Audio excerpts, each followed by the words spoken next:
بالله من الشيطان الرجيم. بسم الله. السلام عليكم. بسم الله الرحمن الرحيم. الحمد لله رب العالمين، والصلاة والسلام على أشرف الأنبياء والمرسلين وآله الطيبين الطاهرين المعصومين المنتجبين، ولعنة الله على أعدائهم أجمعين من الآن إلى قيام يوم الدين. بسم الله الرحمن الرحيم.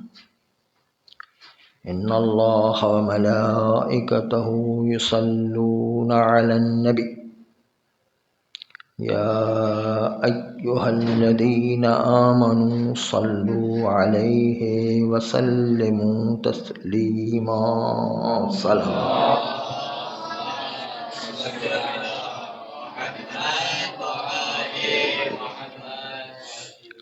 عزیزان محترم و بزرگان عزیز، یہ آیے قرآنی تو اتنی مشہور ہے کہ ابھی پوری ادا بھی نہیں ہوتی ہے کہ ہر ایک کی زبان پر جاری ہو جاتی ہے، لیکن زبان پر جلدی جاری ہونے کے باوجود اس کے آدھے پیغام کو لیا گیا ہے اور اتنا مشہور ہو گیا کہ سنتے ہی لوگ درود بھیجتے ہیں.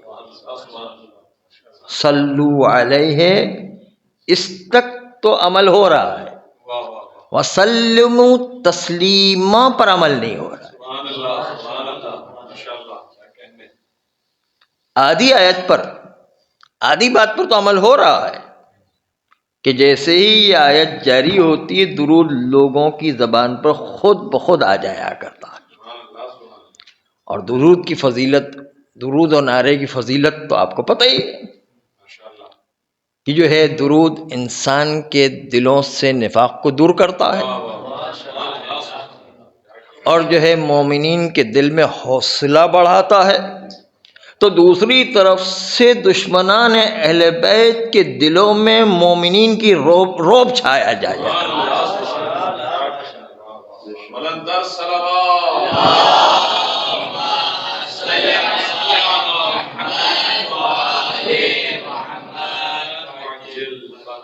تو یہ آدھی بات تو ہے، لیکن وسلموا تسلیما کی منزل میں تھوڑی کمی رہ جاتی ہے، اور آج اسی پر تھوڑا سا تبصرہ آپ کے سامنے پیش کریں گے. چنانچہ یہ بات تو ہے کہ دشمنان اہل بیت اور دشمنان اسلام دونوں ہم لوگوں کو بڑا آزما رہے ہیں اور بڑا نوٹ کر رہے ہیں کہ یہ کیسے لوگ، کون سی عجیب مخلوق ہے. یعنی ان کے الفاظ ہے کہ کون سی عجیب مخلوق ہے کہ ہر ایک کو اپنی جان پیاری ہوتی ہے، اپنی اولاد پیاری ہوتی ہے. یہ لوگ جو ہے پتہ نہیں کون سی عجیب مخلوق آ گئی ہے کہ کسی طرح ڈرنے کا نام نہیں لیتے، کسی طرح بھاگنے کا نام نہیں لیتے، کسی طرح جو ہے کم ہونے کا نام نہیں لیتے. اس لیے کہ ہمیں تو ایک مسلمہ عقیدہ دیا گیا ہے، یا لیتنی کنت معکم فافوز فوزا عظیما. کاش ہم بھی کربلا میں ہوتے تو عظیم فیض کو حاصل کرتے، مولا حسین کے ساتھ شہادت پا کر کے ہمیں بھی عظیم رتبہ مل جاتا. اور وہ ہر جگہ ہے، کہیں ایک جگہ نہیں ہے۔ یہ دوسروں کے لیے ہے کہ وہ دیکھتے ہیں کہ عجیب و غریب عالم ہو جاتا ہے، کہ وہاں پر ایک چھوٹا سا واقعہ ہو جائے، ایک چھوٹا سا حادثہ ہو جائے، جیسے 9/11 کا واقعہ ہو گیا تھا، تو جو لوگ وہاں پہ موجود تھے یا جنہوں نے وہ تصویریں دیکھی ہیں فلموں میں یا ٹیلی ویژن میں، تو اس تصویر کا عالم یہ تھا کہ جب وہ نیو یارک کے اندر یہ واقعہ ہوا 9/11 والا، تو اس وقت لوگ گھروں سے نکلنا بھول گئے، لوگ گھر سے نکلنے بھول گئے نے، 3 دن 4 دن 5 دن 1 ہفتہ مہینہ نکلنے کا نام ہی نہیں لے رہے، اتنے ڈر گئے نے۔ السلام علیکم ورحمۃ اللہ۔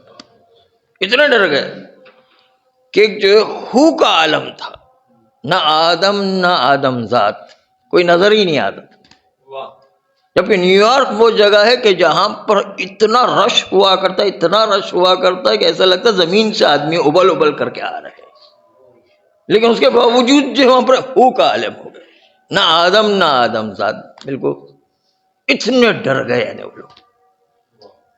یہ دوسروں کی صفت ہے کہ جو ہے وہ بھی جو ہے آپ صفت ملاحظہ کیجئے کہ دشمنوں کی صفت کیسی ہے۔ اس طرح 7/7 کو 9/11 خالی نہیں ہے، 7/7 جو لندن میں جو بمباری ہوئی، اس کے اندر کیا ہوا؟ لندن جہاں پر چلنے کی جگہ نہیں ہوتی، اتنا رش ہوتا ہے، لندن جو شہر ہے کہ جہاں پر چلنے کی جگہ نہیں ہوتی، وہاں پر یہ ہو کا عالم ہو گیا کہ وہاں پر نہ آدم نہ آدم ذات کوئی نظر ہی نہیں، تو مہینوں تک غائب لوگ ہو گئے ایک دم۔ جب یہ بمباری ہوئی 7/7 کو، تو اس وقت جو ہے خالی 9/11 کا واقعہ نہیں، 7/7 کا واقعہ بھی اسی طریقے سے ہوا۔ وہ تو باہر کی دنیا میں، آپ نے خود یہاں پر دیکھا ہوگا کہ نشتر پارک کے اندر جو بم پھٹا تھا تو پورے جو ہے سیاسی رہنما کیسے دم دبا کے بھاگ گئے تھے، کوئی ایک آدمی نظر ہی نہیں آتا تھے۔ یہ تو ان کی حالت ہے۔ اب اس کے مقابل میں یہ دیکھتے ہیں کہ کاظمین میں جب مولا 7ویں امام کی شہادت کے دن جلوس نکلا تھا، اس جلوس کے اندر جب انہوں نے بمباری کی اور جو ہے بم پھڑا، جس کے نتیجے کے اندر جو ہے 1000 سے زیادہ مومنین شہید ہو گئے۔ کتنی بڑی شہادت ہوگی کہ 1000 سے زیادہ مومنین شہید ہو گئے، ایک دو آدمی نہیں ہے۔ ہمارے یہ جو ہے لائٹ ہاؤس پر جب بم پھٹا تھا 2-4 آدمی شہید ہوئے، وہاں تو 1000 سے زیادہ آدمی شہید ہو گئے۔ اور بتائیں کتنا بڑا حملہ تھا۔ اس کے باوجود جو ہے اسی جلوس کے اندر دوسرے ہی سال جب یہ جلوس نکلا تو 3 گنا آبادی زیادہ تھی اس کے اندر۔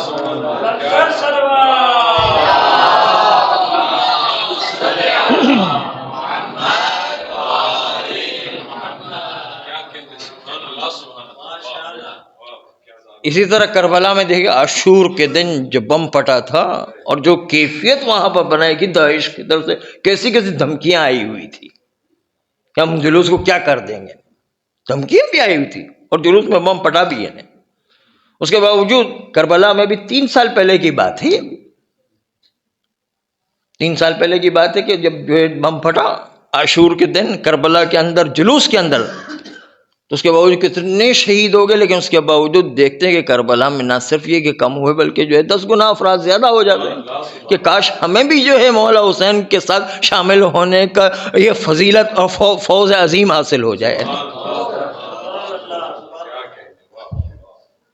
اور اسی طریقے سے لائٹ ہاؤس پر جب بم پھٹا تو اس کے اندر جو شہادت ہوئی، تو اس جلوس کے اندر جو ہے دوسرے ہی سال جو ہے 3 گنا جو ہے جلوس میں افراد زیادہ شریک ہوئے۔ تو یہ بتا رہا ہے کہ پورے عالم میں شیعت بہرحال ایک ہی نظریے کی حامل ہے، ایک ہی عقیدے کی حامل ہے، یا لیتنا کنا معکم فافوز فوزا عظیما۔ اور اس کے نتیجے کے اندر آپ دیکھیں کہ جتنے بھی دنیا میں واقعات ہو رہے، چاہے کہیں 50 آدمی شہید ہو جائے ہمارے مومنین میں سے، چاہے 100 آدمی شہید ہو جائیں، چاہے 500 آدمی شہید ہو جائے، یہ ساری تاریخیں خالی ایک الفاظ میں دہرا رہا ہوں میں، ساری تاریخیں ہیں۔ 1000 آدمی شہید ہو جائیں، 5000 آدمی شہید ہو جائیں، 10,000 آدمی شہید ہو جائیں، وہ جو ہے میدان جالا میں جب شاہ ایران نے میدان جالہ میں 15 خورداد کے میدان میں جو شہید کیا 10,000 سے زیادہ افراد مومنین شہید ہو گئے، لیکن پھر بھی یہ پیچھے نہیں ہٹے ہیں۔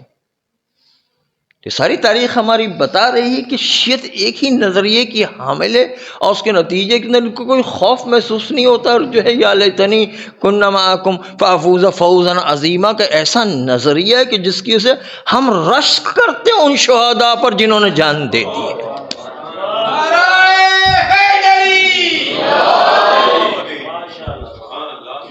ہم رشک کرتے ہیں ان کے اوپر، ہمیں رشک ہوتا ہے کہ کاش ہم بھی اس میں شامل ہو جاتے تو کتنا عظیم فیض ہم بھی شامل ہوتے، کربلا والوں کے ساتھ شامل ہو جاتے ہیں، کتنا عظیم فیض ہمیں بھی نصیب ہو جاتا۔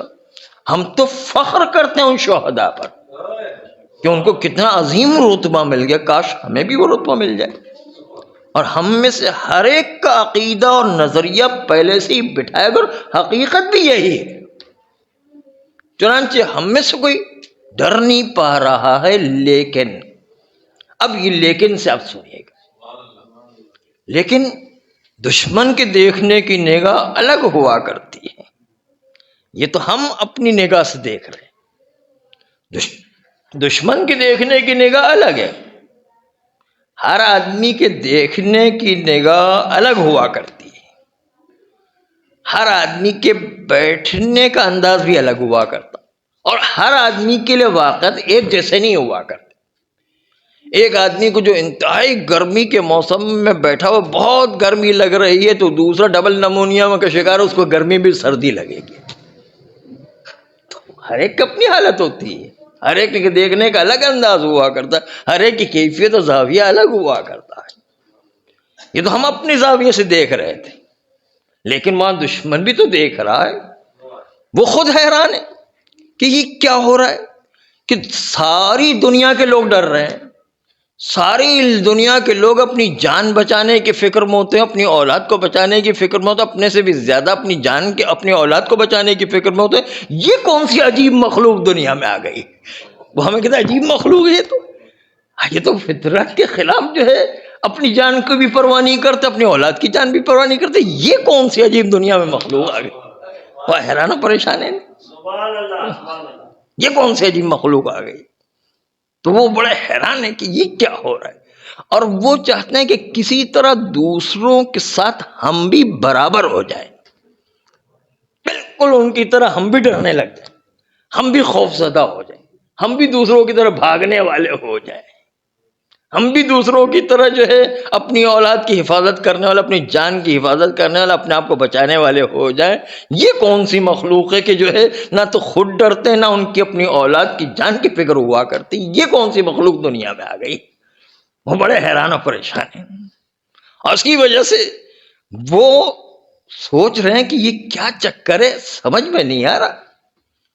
چنانچہ جو ہے ان کی ساری نگاہ ہے کہ ان کا کمزور پوائنٹ کیا ہے، کس پوائنٹ کی بنیاد پر کوئی نہ کوئی وہ دشمن دیکھے گا کہ واقعا یہ ڈر نہیں رہے، تو ایسا نہیں کہ وہ ہمارا پیچھا کرنا چھوڑ دیں گے، بلکہ وہ ہمارا پیچھا کرنے میں اسٹڈی کریں گے کہ آخر وجہ کیا ہے، کیوں ایسا ہو رہا ہے، کہ باقی قومیں ڈر رہی ہیں، یہ قوم کیوں نہیں ڈر رہی۔ وہ ہمیں چھوڑ نہیں دیں گے، ہمیں اسٹڈی کریں گے، اور اسٹڈی کیا ہو، اسٹڈی کرنے کے بعد جو نتیجہ آیا، تو اس نتیجے پر وہ پہنچے ہیں۔ اس نتیجے کو پہنچنے کے سے پہلے ہم آپ کے سامنے ایک مثال پیش کر رہے ہیں۔ وہ تاریخ کی مثال آپ خود ہی مصائب کی مثال تو جانتے ہیں، مصائب کی روایت سنی ہوئی ہے، اور یہ روایت عام طور پر ہم پیش کیا کرتے ہیں۔ آج ایک تھوڑے مرحلے میں اضافی مرحلہ آپ کے سامنے پیش کر رہے ہیں۔ اس میں یہ کہ دشمن یہ بے وقوف نہیں ہے، اگرچہ کہ اس کے پاس عقل نہیں ہے۔ اس کو کہتے ہیں بے وقوف نہیں ہے، گمراہ ضرور ہے، ولا ضالین میں ضرور ہے، اور جہنمی ضرور ہے، لیکن وہ بھی اپنی فکر کرتا ہے، بے وقوف نہیں ہے۔ وہ کبھی کبھی دشمن جس کے بارے میں مولا امیر المومنین نے نہج البلاغہ میں نکرہ سے تعبیر کی. عقل نہیں ہے ان کے پاس، نکرہ سے تعبیر کی. نکرہ کا مطلب ان کے اندر مکر و فریب اور ان کے اندر شیطانیت ہے. چلو شیطانیت نہ لے تو کم سے کم مکر و فریب. ان کے پاس عقل نام کی چیزیں ہیں لیکن مکر و فریب تو ہے نا ان کے پاس. جو مولا نے فرمایا نکرہ نام کی چیز ہے، مکر و فریب نام کی چیز ہے، وہ تو ہے. اور وہ جو ہے بے وقوف نہیں ہے کہ وہ بھی پاگلوں کی طرح سوچتے ہو یا بے وقوفوں کی طرح سوچتے ہو، وہ بھی. اور کبھی کبھی دشمن مکر و فریب والا ہونے کے باوجود بے وقوف نہ ہونے کے ساتھ ساتھ کبھی کبھی صحیح نتیجے پر پہنچ بھی جاتا ہے. یہ مثال جو آپ کے سامنے پیش کر رہا ہوں کہ جب حرملہ کو کربلا میں لایا گیا تو عمر سعد نے حرملہ سے کہا کہ حرملہ تو عرب کا مانا ہوا تیر انداز ہے، تو سب سے بڑا تیر انداز ہے عرب میں، اس لیے ہم تجھ سے عام جنگ کا کام نہیں لیں گے، بلکہ تو بیٹھا رہے، تجھ سے ہمارا کوئی کام نہیں، ہمارے 30,000 کا لشکری جو ہے کربلا والوں کے لیے کافی ہے. ہمارے ساتھ نے حرملہ سے کہا کہ تو بیٹھا ہے، تیرا ہمارا سے کوئی کام ہی نہیں ہے، تیرا کوئی کام ہی نہیں. ہاں جب جنگ ہمارے ہاتھ سے نکل جائے گی تو پھر ہم تجھے آواز دیں. یہ جو ہمارے ساتھ نے حرملہ سے کہا، اور وہ آرام سے بیٹھ کر حقہ پانی، چائے پانی، پان جو بھی اس زمانے میں چلتا تھا وہ مشغول تھا. اس کو فکر ہی نہیں تھی کہ تو بھائی میری تو ضرورت ہی نہیں، اتنی ساری فوج موجود ہے، جو ہے میرا کیا کام ہے اس کے اندر. آرام سے حقہ پانی کر رہا تو وہ بیٹھا رہا. اور پھر پہلی مرتبہ جب ہمارے ساتھ گھبرا کر کے حرملہ کے پاس آیا تو اس وقت آپ سوچئے کہ 30,000 کا لشکر ہے، جو اتنا بڑا کام تھا کہ 30,000 کا لشکر شکست مان رہا تھا. حرملہ کی ضرورت پڑی، اس کا بازی الٹ رہی ہے، 30,000 کا لشکر شکست مان، اور کہہ رہے تھے کہ اس وقت جو ہے ہم کنٹرول نہیں کر پا رہے، اس وقت جو حرملہ کے بغیر کام نہیں چلے گا. اس لیے کہ بڑے جو آدمی ہوتے ہیں ان سے چھوٹا کام نہیں لیں. کوئی جو ہے بہت بڑا اسپیشلسٹ جو ہے سائنسدان ہے، اس سے ہم یہ نہیں کہیں گے کہ چھوٹا موٹا جو علاج کر دیں. وہ ایک عام فزیشین کے پاس جائیں گے، وہ علاج کرے گا. یا کوئی بھی چھوٹا موٹا کام ہے تو اس سے جو ہے وہ چھوٹی موٹی سی اے ڈگری والے کو نہیں بلائیں گے کہ آپ کلریکل جو ہے تھوڑا سا کام کر دیں. نہیں، وہ سی اے کا کام اپنے اسپیشلسٹ کام ہوتا.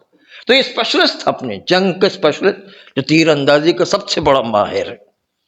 اس لیے کہا یہ بازی اب ہمارے ہاتھ سے الٹ رہی.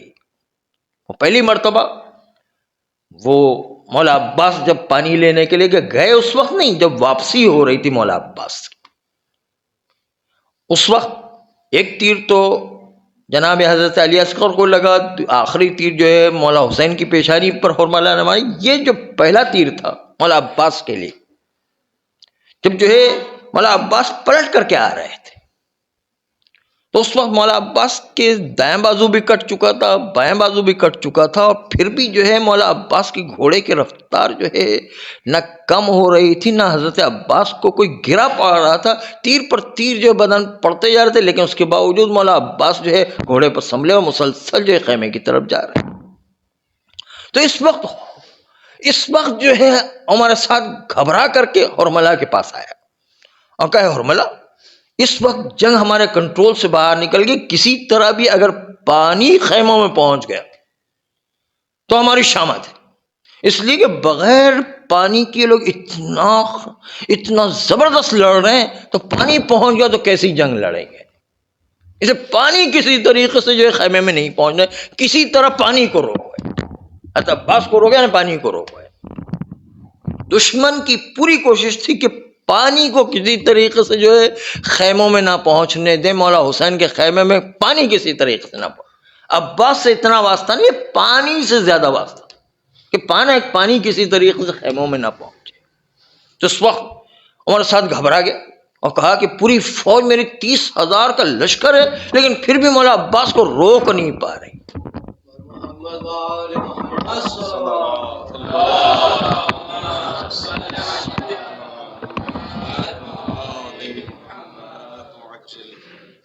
30,000 کا لشکر ہے لیکن روک نہیں پا رہے، نہ حضرت عباس کو گھوڑے سے گرا پا رہے ہیں، نہ حضرت عباس کو روک پا رہے ہیں۔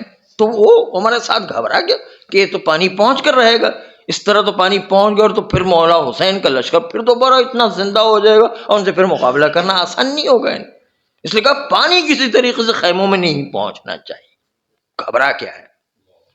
اور جو ہے ایک مرتبہ ہرملہ کہتا ہے، ہرملہ کی فکر دیکھے، ہرملہ کہتا ہے کہ میں بھی آیا اور میری اسپیشلائزیشن جو ہے وہ تیر مارنے میں تھی، تیر چلانے میں میں اسپیشلسٹ تھا، تو میں سب سے بڑا ماہر تیر چلانے کا تھا۔ تو میں نے سوچا کہ مجھ سے پہلے تو سارے لوگ تیر چلا چکے ہیں، تو میری جو ہے مہارت اور میرا مانا ہوا تیر انداز ہونا بھی کیا کام آئے گا۔ سب نے تو جو ہے کوشش کر لی حضرت عباس کو تیر مار کر روکنے کی، لیکن حضرت عباس ہے کہ روکنے ہی نہیں پا رہے ہیں۔ ہرملہ نے سوچا کہ یہ بات تو سب کے اندر ہے کہ سب نے تیر چلا کر دیکھ لیا اور عباس کو روکنے کی کوشش کی، لیکن عباس ہے کہ روکنے ہی نہیں پا رہے، گھوڑے کی رفتار میں کوئی کمی نہیں ہو رہی، حضرت عباس گھوڑے سے نیچے بھی نہیں آ رہے، کچھ جو ہے ان کو اثر ہی نہیں پڑ رہا، حالانکہ سیدھا بازو بھی کٹ چکا ہے اور الٹا بازو بھی کٹ چکا ہے، لیکن اس کے باوجود حضرت عباس کے ولولے میں کوئی کمی نہیں آ رہی۔ تو مرتبہ ہرملہ نے سوچا کہ یہ اب کیا کروں میں، یہ تو جو ہے تیر اندازی جو سب سے میری بڑی مہارت تھی وہ تو لوگ کر چکے ہیں، کامیابی جو ہے کسی کو نہیں ہوئی ہے، تو میں بھی کیا کر سکتا ہوں۔ لیکن ہرملہ نے محسوس کیا کہ مولا عباس اتنے تیر پر تیر کھاتے جا رہے ہیں لیکن کسی چیز کو محفوظ رکھنے کی کوشش کر رہے ہیں، اور میری نگاہ پڑ گئی کہ ہاں حضرت عباس جو ہے زیادہ تر ان کی توجہ اپنے جسم پر تیر پڑنے کی ان کو کوئی پرواہ نہیں ہے، ان کو ساری پرواہ ہے کہ مشکیز سکینہ بچ جائے۔ تو ہرملہ سمجھ گیا کہ حضرت عباس کو جو پورا حوصلہ مل رہا ہے مشکیز سکینہ سے حوصلہ مل رہا ہے، اور اس لیے حضرت عباس پوری طاقت سے مشکیز سکینہ کی حفاظت کر رہے تھے کہ یہ کسی طریقے سے بچ جائے، اور اسی سے حوصلہ حضرت عباس کو تھا کہ مشکیز سکینہ کسی طریقے سے بچ جائے۔ دوسرے تیر اندازوں کی تو نگاہ اس پر جا ہی نہیں رہی تھی، وہ تو حضرت عباس کے بدن کا نشانہ لے رہے تھے، کوئی گردن کا نشانہ۔ ہرملہ لوگوں نے یہ سوچا کہ شاید ہرملہ آیا پیشانی کا جو ہے نشانہ لے یا جو ہے گردن کا نشانہ لے یا کوئی اور چیز کا، لیکن دیکھا کہ نہیں، کوئی چیز کامیاب نہیں جا رہی، جتنا بھی نشانہ لے سب جو ہے کامیاب نہیں ہے۔ لیکن ہرملہ کو اندازہ ہوا کہ نہیں، حضرت عباس کو حوصلہ دینے والی کوئی چیز ہے کہ جس کی وجہ سے اتنی تیز رفتاری سے ولولے سے دوڑا بھی رہے اور ساتھ ساتھ جو ہے گھوڑے سے گر بھی نہیں رہے، اور اپنے آپ کو کسی طریقے سے جو ہے سارے تیروں کا نشانہ جو ہے حضرت عباس کا جسم بن رہا ہے۔ ایک مرتبہ ہرملہ کی جو نگاہ مشکیز سکینہ پر پڑی تو ہرملہ نے حضرت عباس کے بدن کا نشانہ نہیں لیا۔ حضرت عباس کے بدن کا نشانہ لینا بہت آسان تھا، اس لیے کہ بڑا نشانہ تھا، جتنا نشان بڑا ہوگا اس پر نشانہ لگانا اتنا آسان ہوا کرتا۔ حضرت علی اصغر چھوٹا سا گلا تھا، وہ بھی مولا حسین کے ہاتھ میں چھوٹا سا گلا تھا، اور چھوٹے سے گلے کے اندر بھی اگر مولا حسین کے ہاتھ میں ذرا سی بھی حرکت ہو جائے تو اس کے نتیجے کے اندر جو ہے نشانہ لینے والے کا نشانہ خطا ہو جائے گا۔ جتنا چھوٹا نشانہ ہوگا اتنا نشانہ لگانا بڑا مشکل ہوا کرتا، جتنا بڑا نشانہ ہوگا وہ نشانہ لینا بڑا آسان ہوا کرتا۔ تو حضرت عباس کا بدن تو بڑا ہے، اس لیے نشانہ لینا جو ہے آسان تھا، چنانچہ سب لوگ تیر مار رہے تھے حضرت عباس کے بدن کو۔ لیکن ہرملہ نے دیکھا نہیں، یہ تو کوئی کام کا نہیں ہے، اس لیے کہ اتنے لوگ تیر مارے حضرت عباس کو کوئی اثر ہی نہیں پہنچ رہا۔ ہرملہ نے دیکھا کہ نہیں، جس مشکیزے کو بچا رہے اسی کی وجہ سے حضرت عباس کو حوصلہ مل رہا ہے، چنانچہ ہرملہ نے حضرت عباس کے بدن کا نشانہ نہیں لیا، ایک مرتبہ جو ہے حضرت عباس کے مشکیز سکینہ کا نشانہ لیا، اور وہ نشانہ مشکل بھی تھا، اس لیے کہ خاص ٹیکنیک سے جو ہے حضرت عباس کو بچا کے لے جا رہے تھے۔ اس لیے بڑا صحیح نشانہ لگنا چاہیے تاکہ مشکیز سکینہ پر لگے۔ دوسرے لوگوں کی توجہ نہیں تھی، اور دوسرے لوگوں کے سلسلے میں یہ تھا کہ اچانک وہاں مشکیزے پر تیر آ جائے تو ایک مرتبہ حضرت عباس اس کو بچا بھی رہے تھے، اپنے بدن پر تیر کھاتے تو مشکیزے کو بچاتے بھی۔ سب کی توجہ بدن پر تھی، حرملہ کی توجہ مشکیز سکینہ پر تھی، چونکہ پتا تھا حرملہ کو کہ حضرت عباس کو حوصلہ اس مشکیز سکینہ سے مل رہا ہے۔ تو یہ دشمن جو ہے وہ دیکھتا ہے کہ کہاں سے حوصلہ مل رہا ہے، کہاں سے ان کو طاقت مل رہی، کہاں سے ان کی روح بنی ہوئی۔ آج ہمارے یہاں پر بھی، آج جو ہے ہم آج کے دور میں دیکھیں تو آج کے دور میں بھی دشمن شیعوں کو شہید کرنے کے نسبت وہ اس بات کو تلاش کرے گا کہ ہم نے شہادتیں بہت اس قوم کو دی، ہر جگہ شیعوں کے خون کی ہولی کھیلی، نوجوانوں کا خون بہایا، پورے محلات اڑا دیے، پورے محلات کو آگ لگا دی، لیکن اس قوم میں کوئی اثر نہیں ہو رہا ہے۔ یہ قوم ہے کہ ڈرنے کا نام تو جانتی ہی نہیں ہے، اسی لیے کہا یہ تو بہت عجیب و غریب قوم ہے کہ نہ اپنی جان کی پرواہ نہ اپنی اولاد کی پرواہ، یہ کیسی قوم ہے؟ وہ بڑے حیران ہیں۔ اس لیے یہ دیکھنا چاہیے کہ اس قوم کے پیچھے کون سا راز ہے، اس راز کی وجہ سے اس پوری قوم کو حوصلہ مل رہا ہے، وہ راز تلاش کرنا چاہیے۔ چنانچہ انہوں نے تلاش بھی کر لیا۔ اس لیے کہ دشمن اگرچہ کہ گمراہ ہے، ضالین ہے، جہنمی ہے، اضلال والا ہے، لیکن اس کے باوجود جو ہے وہ بے وقوف نہیں ہوتے ہیں، وہ بھی اپنے مکر و فریب کو استعمال کر، اپنی شیطانیت کو استعمال کرتے ہیں، اور اس میں کبھی کبھی نتیجے پر حرملہ صحیح نتیجے پر پہنچ جاتا ہے، کہ جس صحیح نتیجے کی اسے مشکیز سکینہ کو تیر مارا، جس کی وجہ سے حضرت عباس کے آس ٹوٹ کر کے رہ گئے، صحیح اس نے جو ہے نتیجہ نکالا۔ تو اس وقت بھی چونکہ دشمنوں کی اویئرنیس ہم سے زیادہ ہو گئی، ان کے وسائل ہم سے زیادہ ہے، ان کے پاس انٹیلیجنس کا نظام ہم سے زیادہ ہے، ان کے پاس حکومتیں ہم سے زیادہ ہیں، ان کی بیداری ہم سے زیادہ ہے، اس لیے وہ سب کچھ جاننا چاہتے ہیں کہ اس قوم میں کون سی ایسی چیز چھپی ہوئی ہے کہ جس کی وجہ سے اس قوم میں اتنا حوصلہ مل رہا ہے۔ وہ جو ہے اس بات کو تلاش کرنا چاہتے ہیں، جس طرح حرملہ نے مشکیز سکینہ کو ڈھونڈ لی۔ ہماری مشکیز سکینہ کیا ہے؟ جس کو دشمن نشانہ بنانا چاہتا ہے، ہماری مشکیز سکینہ کیا ہے؟ اس سلسلے میں تین چیزیں بڑی ان کے سامنے کلیئر آ گئی، تین چیزیں جو ہے وہ بالکل صاف آ گئی۔ پہلی چیز عزاداری، دوسری چیز امامت کا عقیدہ، ولایت کا عقیدہ، جس میں زمان حاضر کے امام کو بھی مانتے کہ ان کا امام زندہ اور ان کا سرپرست ان کی حفاظت کر رہا ہے، امامت کا عقیدہ۔ اور تیسری مرجعیت،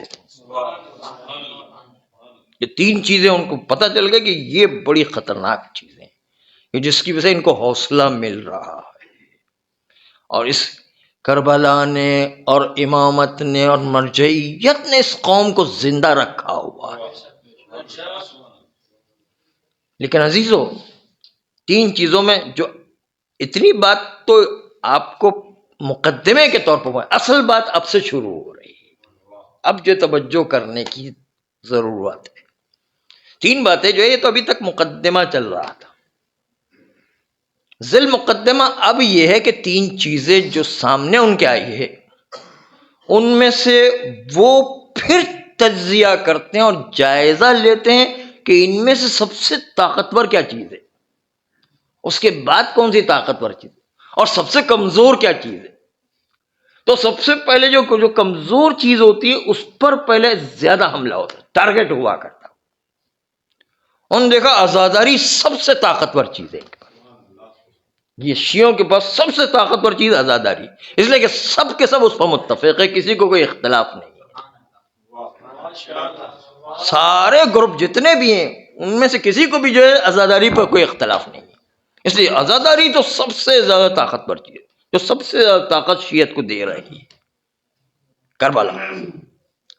اور دوسرے نمبر پر امامت کا عقیدہ، ولایت کا عقیدہ، کہ جو امام حاضر ہے وہ ان کی سرپرستی کر رہے ہیں، ان کی ہر جگہ پر ہر مرحلے میں مدد بھی فرما رہے ہیں۔ تو وہ کہتے ہیں کہ امامت میں پھر بھی کچھ لوگ، چونکہ امام غائب ہے اس لیے کچھ نہ کچھ لوگ اس میں شک میں پڑ گئے ہیں، اگرچہ کہ ابھی الحمدللہ ابھی تک کافی مضبوطی ہے، مجموعی طور پر دیکھا جائے تو کافی مضبوطی، لیکن اس کے باوجود کچھ لوگ امامت کے اندر بھی شک میں پڑ گئے کہ امام زمانہ علیہ السلام آج تک غائب ہے تو کیوں ہمیں نظر نہیں آتے۔ کچھ نہ کچھ جو ہے اس کے اندر شک کے اندر مبتلا ہو گئے۔ عزاداری جیسا مضبوط انسٹیٹیوشن امامت کا نہیں ہے، عزاداری سب سے مضبوط ہے، کیونکہ یہ جو ہے سارے کے سارے لوگ مانتے ہیں اور پورے جوش و خروش سے عزاداری میں حصہ لیا کرتے، اس میں جو ہے وہ عزاداری سب سے مضبوط ہے۔ امامت میں تھوڑا سا شک پیدا ہو گیا، اس سے تھوڑا سا کمزور ہے۔ اور اس کے بعد مرجعیت ہے اچھی چیز، اس کے بغیر گزارا بھی نہیں ہے، شیعت اس کی سے مضبوط بھی ہے، لیکن دشمن نے دیکھا یہ شیعت کا کمزور پوائنٹ ہے۔ عزاداری امامت کے بعد مرجعیت جو شیعت کی حفاظت کا انتظام کر رہی، یہ شیعوں کا کمزور پوائنٹ ہے۔ مرجعیت جو ہے جو تیسرے نمبر پر ہے وہ شیعوں کا کمزور پوائنٹ ہے، اس لیے کہ ہر ایک اس کو مان نہیں رہا ہے، ہر ایک اس پر چون چرا کر رہا ہے اور جو قیل قال کر رہا ہے۔ بلکہ ایک آپ کو اچنبے کی بات لگے گی، لیکن ذرا غور کریں گے تو حقیقت آپ کو نظر آ جائے گی کہ جس زمانے میں لوگ تقلید کیا ہی نہیں کرتے تھے، بہت کم تھی تقلید، اکا دکا تھی، اس وقت بھی آج محسن حکیم کا نام لیا جاتا تو بڑا عظمت اور بڑے احترام سے ان کا نام لیا جاتا، آپ بروجردی کا نام لیا تو بہت احترام اور بڑے عقیدت سے ان کا نام لیا جاتا، آپ بروجردی ہو، آپ محسن حکیم تباہی ہو، جو مرجعیت کے اس زمانے کے افراد تھے، ان کو بڑا تقلید نہیں کرتے تھے، لیکن اس کے باوجود ان کا نام آتا تھا تو بہت احترام کرتے، بڑا عظیم احترام۔ آج جو ہے وہ احترام مرجعیت کا نہیں رہا، اگرچہ کہ تقلید بڑھ گئی ہے لیکن وہ احترام مرجعیت کا ختم ہو گیا۔ دشمن نے اتنا کام کیا، حالانکہ تقلید پوری دنیا میں پھیل گئی، پوری دنیا میں ایک عظمت اختیار کر گئی تقلید، اور اسی کے سے دشمن بیدار بھی ہو گیا۔ اچھا تقلید جو ہے اتنا خطرناک مسئلہ ہے کہ مرجعیت کی سے پوری قوم شیعہ پوری دنیا میں بیدار ہے، ایک طرف سے اتنی بیداری پیدا ہوئی، دوسری طرف سے کمزوری یہ پیدا کہ مرجعیت کے اندر اتنا اختلاف ڈالا گیا، اتنا اختلاف کہ اب مرجعیت کا وہ احترام نہیں رہا جو پہلے احترام تھا، جاہلیت کے دور میں زیادہ احترام تھا، آج بیداری ہو گئی لیکن احترام وہ نہیں رہا ہے جو پہلے احترام تھا۔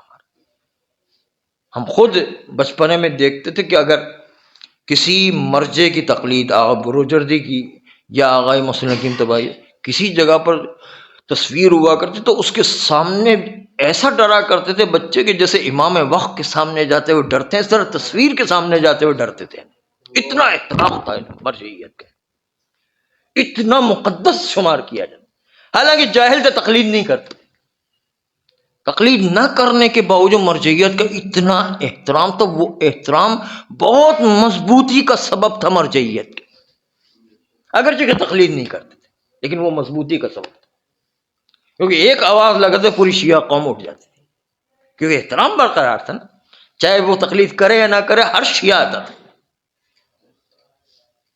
لیکن اس کے بعد جب دشمن کو پتہ چل گیا کہ نہیں مرجعیت تو بڑی خطرناک چیز ہے، انہوں نے جو ہے خمینی کے زمانے میں دیکھا، خوئی جو ہے ان کے زمانے میں دیکھا کہ وہاں پر بھی صدام کے جو ہے حکومت الٹنے کے قریب تھی، اور پھر جو ہے اس کے بعد جو ہے انہوں نے دیکھا کہ جو ہے آغا سیستانی کے زمانے میں دیکھا، خامنہئی کے زمانے میں دیکھا. یہ تو کب بہت خطرناک چیز ہے، ان کے ایک آواز سے پوری قوم کھڑی ہو جاتی ہے، ان کو پتہ چل گیا کہ یہ تو بہت خطرناک چیز ہے.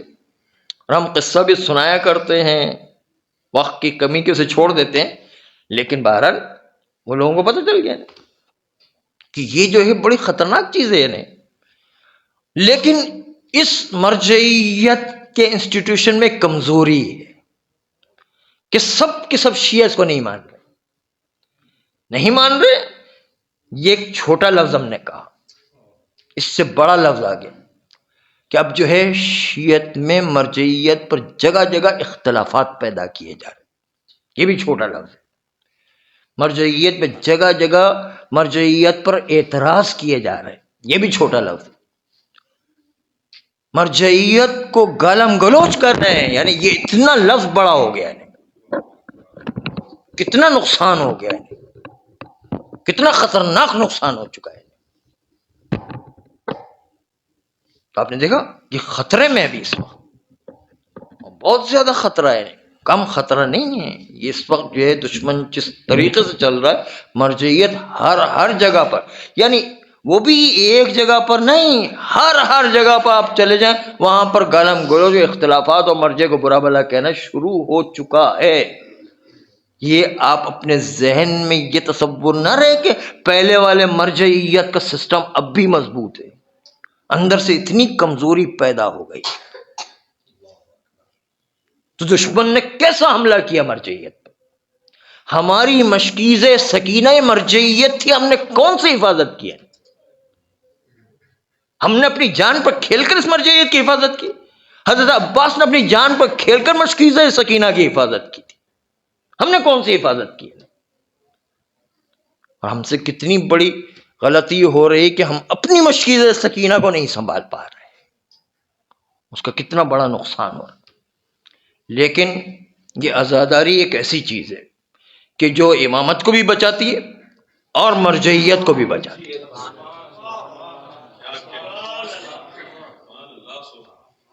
اس کو جو ہے آپ کے سامنے کربلا کی مثال سے ہی پیش کرتا ہوں.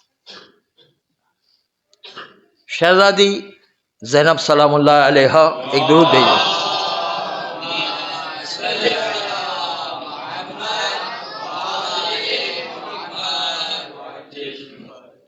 شہزادی نے جب وہ شام غریبہ کا وقت آیا اور خیمے جلنے لگے تو اس وقت جو ہے شہزادی بڑی عظمت کا نام ہے. اگر جو ہے وہ معصوم ہستیوں کو 14 میں منحصر نہ کیا جاتا تو شہزادی زینب بھی کوئی عصمت صغریٰ تھی، اس میں بھی کوئی عصمت کبریٰ بننے میں رکاوٹ نہیں تھی، یعنی اتنی عظمت تھی ان میں. ایک دن حضرت امام جعفر صادق علیہ السلام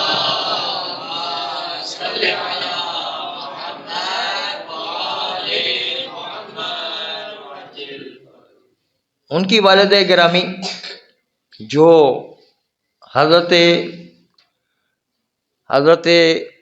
محمد ابن ابی بکر کی پوتی تھی، لیکن بہرحال ان کے بدن میں امامت کا خون نہیں تھا.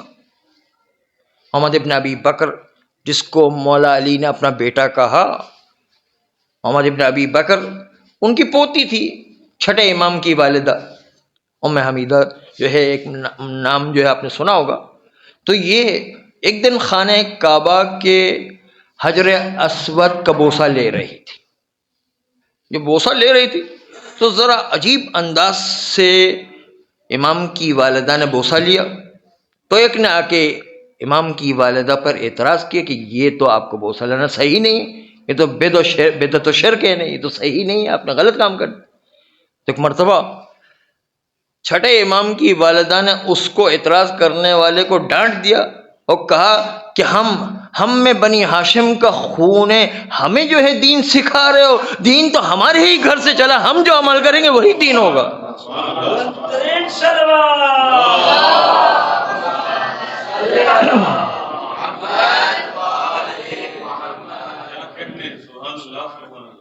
ہاں تو شہزادی ہیں، شہزادی جن کے بدن میں امامت کا خون ہے، خود عصمت صغریٰ پر پائے، اور جو ہے عقیلہ بنی ہاشم ہے، عقیلہ عقل سے نکلا ہے، جن کے پاس عقل اتنی بھری ہوئی ہے، عقیلہ بنی ہاشم.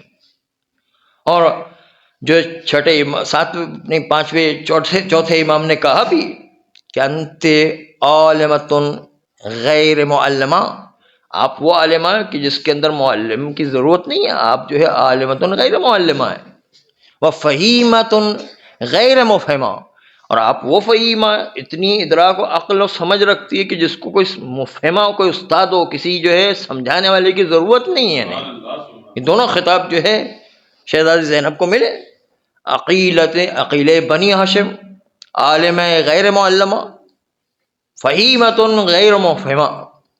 یہ جو خطابات ہونے کے باوجود، جو اتنی عظمت کی مالک تھی، عصمت صغریٰ کی مالک، شریک حسین کربلا کے مرحلے میں، اور اس عظمت کے باوجود جب خیمے جلتے جلتے آخری خیمہ رہ گیا، مولا سید سجاد کا آخری جو خیمہ رہ گیا، تو اس وقت جو مولا سید سجاد کو غشی کے عالم سے بیدار کرنے کے بعد پہلا مسئلہ امامت سے یہ پوچھا کہ بیٹا سید سجاد، تم اس وقت ہمارے امام وقت ہو اور تم ہمارے زمانے کے امام ہو، تم سے امامت میں پہلا مسئلہ تمہاری پھوپھی یہ پوچھتی ہے کہ ہم جل کر کے مر جائیں یا جو ہے صحرا میں اسی طرح نکل جائیں، بے پردہ نکل. یہ مسئلہ بچے کو پتا ہے، جو بھی فقہ کی تھوڑی سی جو ہے جانکاری رکھتا ہے، سب کو پتا ہے کہ جان بچانا سب سے زیادہ اہم ہوا کرتا ہے، مگر یہ کہ کسی اور مسلمان کو مارنے کی بات ہو، اس کے علاوہ باقی جو جان بچانا سب سے زیادہ اہم ہوا کرتا ہے. یہ تو بچے کو پتا، کہ شہزادی کو نہیں پتا تھا. مسئلہ پوچھنا شہزادی کا اہم کام نہیں تھا، دو پیچھے مقصد اہم اور چھپے ہوئے تھے، اور بھی بہت سارے مقصد، صرف دو مقصد کی طرف آپ کو اشارہ کر رہے ہیں. دو مقصد چھپے ہوئے تھے شہزادی. مسئلہ پوچھنا مقصد نہیں تھا، مسئلہ پوچھنے کے علاوہ ایک بہت بڑا مقصد تھا، اور وہ مقصد تھا امامت کو بھی بچانا تھا، مرجعیت کو بھی بچانا تھا. دونوں ایک ہی جملے میں بچایا ہے شہزادی نے، ایک ہی جملے سے دونوں کو بچایا ہے.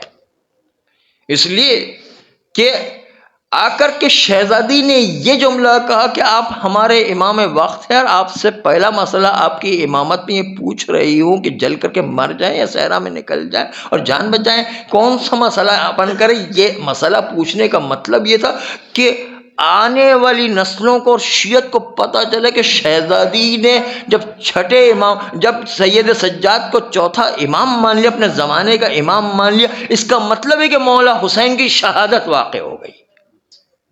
ورنہ ہوتا کیا کہ اگر جو ہے شہزادی یہ جملہ نہ کہتی تو پوری دنیا کے اندر جتنی بھی شیعت تھی اس زمانے میں، جب کسی بھی شیعہ کے پاس یہ پیغام لے کر کے جاتے کہ مولا حسین کی شہادت ہو گئی، تو کوئی شیعہ ماننے کو تیار نہیں ہوتا، کوئی مانتا ہی نہیں کہ مولا حسین کی شہادت ہو. اس لیے کہ یہ واقعہ پہلے پیش آ چکا تھا، اور یہ واقعہ پیش آتا اور آیا بھی ہے، تاریخ میں یہ واقعہ ہوا. لوگ کہتے کہ نہیں، یا تو یہ جھوٹ ہے، تو جو ہے یہ جو ہے مولا حسین کو پروردگار عالم بچا لیا، آسمان میں حضرت عیسیٰ کی طرح اٹھا لیا. آپ کو پتا ہے حضرت عیسیٰ علیہ السلام کو جب مارنے کے لیے آیا تو دشمن کی شکل جو حضرت عیسیٰ کی طرح بنائی اور جو ہے اس کو جو ہے قتل کر دیا. حضرت عیسیٰ علیہ السلام کو اللہ نے آسمان میں اٹھا لیا. تو لوگ کہتے کہ حضرت عیسیٰ سے تو مولا حسین زیادہ افضل ہیں، اور یہ ہمارا عقیدہ ہے کہ ہمارے سارے ائمہ معصومین سارے انبیاء پر افضل ہیں، صرف رسول اللہ ہمارے نبی کے علاوہ باقی سارے انبیاء پر ہمارے ائمہ افضل ہیں. ہمارا عقیدہ یہی ہے. تو جب حضرت عیسیٰ کو پروردگار عالم نے مصیبت میں بچا لیا اور آسمان پر اٹھا لیا، تو مولا حسین تو ان کے بھی آقا، ان کے بھی مولا ہے، تو کیوں حضرت عیسیٰ کو تو پروردگار عالم بچا لے، مولا حسین کو کیا آسمان میں اٹھا کر کے نہیں بچایا ہوگا؟ شیعہ مانتے ہی نہیں کہ مولا حسین کی شہادت ہو گئی، کوئی شیعہ نہیں مانتا ہے. تو مولا حسین کی شہادت کو چونکہ شیعہ مانتے ہی نہیں، اس کا نتیجہ ہوتا کہ امامت کا سلسلہ ہی ختم ہو جاتا. نہ چوتھے امام کو کوئی مانتا، نہ پانچویں امام کو کوئی مانتا، نہ چھٹے امام کو، نہ کوئی 10ویں کو، نہ 11ویں کو، نہ آج زمانے کے امام کو کوئی امامت کو مانتا ہی نہیں، اور کہتے کہ امام حسین جب جو ہے آسمان میں اٹھا لیے گا زندہ ہے تو زندہ کی موجودگی میں جو ہے نیا کوئی امام بن ہی نہیں سکتا ہے، کسی کی امامت کو نہیں مانتے ہیں۔ تو شہزادی زینب نے چوتھے امام کو امام وقت کہہ کے خطاب کر کے امامت کو بتا دیا کہ مولا حسین کی شہادت ہوگی، اور چوتھے امام امامت کے درجے پر فائز ہو گئے۔ تو ایک طرح امامت کو بھی جو ہے شہزادی زینب نے بچایا، تو دوسری طرف یہ بھی بتایا، مرجعیت کو بھی بچایا۔ مرجعیت کی خام شکل تھی، اور یہ اپنے سوال کر کے ایک ہی سوال میں یہ بھی بتایا کہ دیکھو سوال ہر کسی سے نہیں کیا جاتا، اہل سے سوال کیا جاتا ہے۔ ہاں، اہل سے سوال کیا،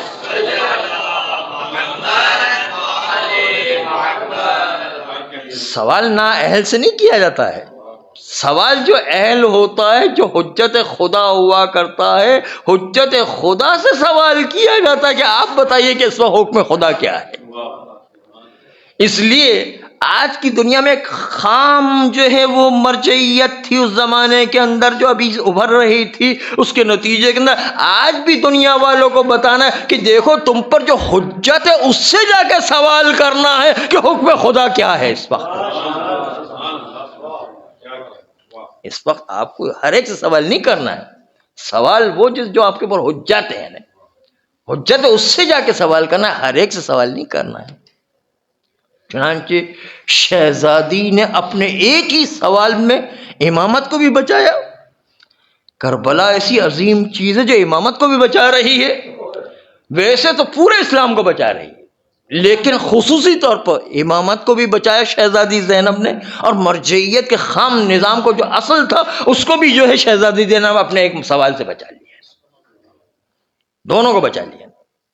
تو عزاداری تو وہ چیز ہے جو امامت کو بھی بچا رہی ہے اور مرجعیت کو بھی بچا رہی ہے۔ اس لیے عزاداری بڑی طاقتور چیز ہے، اس لیے دشمن نے مرجعیت کو پہلے نمبر پر ٹارگٹ قرار دیا۔ وہ ہماری مشکیز سکینہ ہے، اس پر جو دشمن نے ٹارگٹ کیا ہوا ہے۔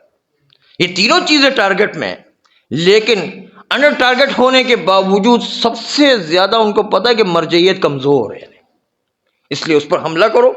یہ جو ہے کمزور ہونے کی وجہ سے اس سے ہم جو ہے فائدہ اٹھا سکتے ہیں، اور سب سے طاقتور چیز عزاداری، اس پر بھی طرح طرح کے حملے ہوتے ہیں، کیونکہ یہ بچا رہا ہے، بچانے والے پر بھی جو ہے دشمن کا حملہ ہوتا ہے، تو طرح طرح کے جو ہے بچانے والے پر بھی حملے ہو رہے ہیں، سب کچھ حملے، لیکن عزاداری پر بھی جو ہے بڑی منصوبہ بندی سے جو ہے حملہ ہوا کرتا ہے، کیونکہ یہ اصل میں مرجعیت و امامت کو بچا رہی۔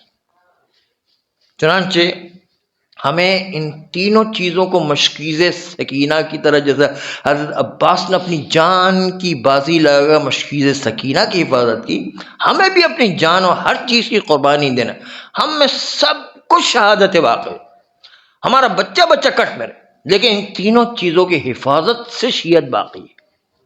اگر ہم سب کے سب زندہ رہیں اور یہ تین چیزیں ضائع ہو گئی تو سمجھ لیں شیعت ختم ہو کر کے رہ جائے گی، اور اگر ہماری شہادتیں ہو گئی لیکن یہ تین چیز زندہ ہے تو سمجھ لیں شیعت زندہ ہے۔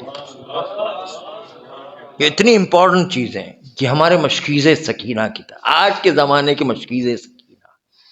عزیزو، تو شہزادی زینب نے کیا کیا خوبیاں دکھائی، شجاعت کے منظر دکھائے، خطبہ پڑھ کے دکھایا، اور قافلے کی قیادت کر کے بتائی، اور شجاعت کے وہ منظر دکھائے کہ جس سے دشمن خود حیران ہے کہ کس طرح ایک عورت اتنی شجاعت کا مرحلہ جو ہے وہ طے کر سکتی ہے۔ لیکن شہزادی زینب کے سارے مسائل اپنی جگہ پر، لیکن ساتھ ساتھ دیکھیں امامت کی بھی حفاظت کر رہی ہے، عزاداری کے انسٹیٹیوشن کی بھی حفاظت کر رہی ہے، اور ساتھ ساتھ مرجعیت کی بھی، اور کس سے سوال کرنا ہے، کس سے نہیں سوال کرنا ہے، حجت خدا سے سوال کرنا، جو آپ کے لیے حجت ہے اس سے سوال کرو، ہر ایک ارے غیرے سے سوال نہیں کرو، وہ جو تمہارے لیے حجت قائم کیے گا اس سے جا کر کے سوال کیا کرو۔ بس پتہ چلا کہ شہزادی نے اتنی ساری قربانیاں دی، لیکن شہزادی کو مصائب بھی ایسے برداشت کرنا پڑے، جگہ جگہ پر کیسے کیسے مسائل۔ حافظ کفایت حسین صاحب نقل کرتے ہیں کہ خالی ذبح کا لفظ، ایک فقہی مسئلے سے انہوں نے مصائب کو شروع کیا ہے، اور فقہی مسئلہ یہ ہے کہ ذبح اگر کسی جانور کو کرنا ہے تو 4 رگوں کو کاٹنا پڑتا ہے، اس مسئلے سے شروع کیا اور کہا کہ ذبح ہر جانور مختلف ہوا کرتا، چنانچہ اگر آپ کو بکرا ذبح کرنا تو 4 رگوں کو کاٹنا پڑے گا، اور اگر مچھلی کو ذبح کرنا تو پانی سے نکالتے اچھل اچھل کر کے، پانی کے بغیر تڑپ تڑپ کے مچھلی مر جائے گی۔ چنانچہ کربلا میں بھی مولا حسین کی شہادت ہوئی، ہائے دشمن کے خنجر کے تحت مولا حسین کی شہادت ہوئی، لیکن بی بی زینب کی بھی شہادت ہو گئی، اس لیے کہ جب بی بی زینب سے چادر کو چھین لیا گیا تو ہائے مچھلی کی طرح زینب بھی تڑپتی رہی اور تڑپ تڑپ کے زندگی گزار رہی تھی۔ خولی کہتا ہے کہ میں نے دیکھا کہ سارے لوگوں نے قافلے سے سامان کو لوٹ لیا ہے، لیکن میں جو تھوڑا دیر سے پہنچا سب سامان لٹ چکا تھا۔ آگے بڑھا، دیکھا ایک ننھی بچی ہے جن کے کانوں میں گوشوارے لٹک رہے تھے، میں نے آگے بڑھ کر کے اتارنا چاہا، بچی نے دونوں ہاتھوں کو کان پر رکھا، میں نے دیکھا کہ بچی وقت کو ضائع کر رہی ہے۔ ایک مرتبہ اب کھولنے کی زحمت گوارا نہ کی، ایک مرتبہ گوشوارے کو دونوں ہاتھوں سے پکڑا اور زور سے کھینچا، ہے بچی کے کان کٹ گئے، خون کا فوارہ جاری ہوا۔ آئے سکینہ کے گوشوارے کیا چھینے گئے، سکینہ کے کان بھی کٹ۔ ایک مرتبہ خولی آگے بڑھا اور آگے بڑھنے کے بعد دیکھا مولا سید سجاد عابد بیمار کو یزیدی لشکر والوں نے بھی رحم کھا کے بستر کو نہ چھینا، لیکن خولی نے کہا میں اپنا نقصان کیوں کروں، آگے بڑھا، آگے بڑھ کر مولا سید سجاد کے نیچے سے بستر کو اتنی زور سے گھسیٹا جس کے نتیجے میں مولا سید سجاد اوندے منہ زمین کربلا پر۔ آگے بڑھا، آگے بڑھنے کے بعد ایک مرتبہ عزیزوں کیسے نقل کروں، شہزادی زینب کو دیکھا، ہائے ساری بیویوں کی چادریں نو کے نیزہ کے زور پر چھین لی گئی تھی، لیکن یزیدی لشکر والے بھی زینب کی شخصیت کو مولا حسین کی شخصیت کی طرح جانتے تھے، چنانچہ زینب کا ایک رعب تھا۔ یزیدی لشکر والوں کو بھی اور ایک مرتبہ ہمت نہ ہوئی کہ زینب کی چادر پہ ہاتھ ڈالے، لیکن خولی نے کہا میں اپنا نقصان کیوں کروں، آگے بڑھا اور آگے بڑھنے کے بعد آئے زینب کی چادر پہ ہاتھ ڈالا اور کھینچ کر اتارنا چاہا، آئے زینب نے چادر کو دونوں ہاتھوں سے اپنے بدن پر لپیٹ لیا۔ خولی فوجی آدمی تھا، اپنی پوری طاقت لگانا چاہا، لیکن طاقت لگانے کے باوجود زینب نے چادر کو نہ چھیڑا۔ ہائے علی مرتضی شیر خدا کی بیٹی تھی، خولی اپنی طاقت لگا لگا کے تھک گیا۔ ایک مرتبہ اس نے کوڑا نکالا اور نکالنے کے بعد ایک مرتبہ کوڑا گھما کر کے شہزادی کے چہرے اقدس پر اتنی زور سے مارا کہ شہزادی کا چہرہ پھٹ گیا۔ ایک مرتبہ شہزادی کی باگیں ڈھیلی ہوئی، خولی چادر لے کر کے چلا گیا۔ زینب نے عباس کا رخ کیا، اے بھائی عباس، اے عباس، ارے تو نہ رہا، تیری بہن کی چادر کو چھین لیا گیا۔ الا لعنت اللہ علی القوم الظالمین وسيعلم الذين ظلموا أي منقلب ينقلبون۔ بار الہ ہماری اس قلیل عبادت کو قبول فرما، ہمارے گناہ کبیرہ و صغیرہ کو معاف فرما، ہمیں گناہوں سے بچنے کی توفیق عطا فرما، نسلا بعد نسل ایسی اولاد عطا فرما جو روز قیامت تک امام زمانہ علیہ الصلوۃ والسلام کے سچے سپاہی قرار پائے۔ پروردگارہ حوزات علمیہ کی حفاظت فرما، مراجع دام کی حفاظت فرما، انقلاب اسلامی ایران و عراق و لبنان و بحرین کی حفاظت فرما، ہم سب کو بھی امام زمانہ علیہ الصلوۃ والسلام کا سچا سپاہی قرار دے دے، ان کے اعوان و انصار میں شامل کر کے جام شہادت نصیب فرما۔ ان اللہ و ملائکتہ یصلون علی النبی یا ایھا الذین آمنوا صلوا علیہ وسلم۔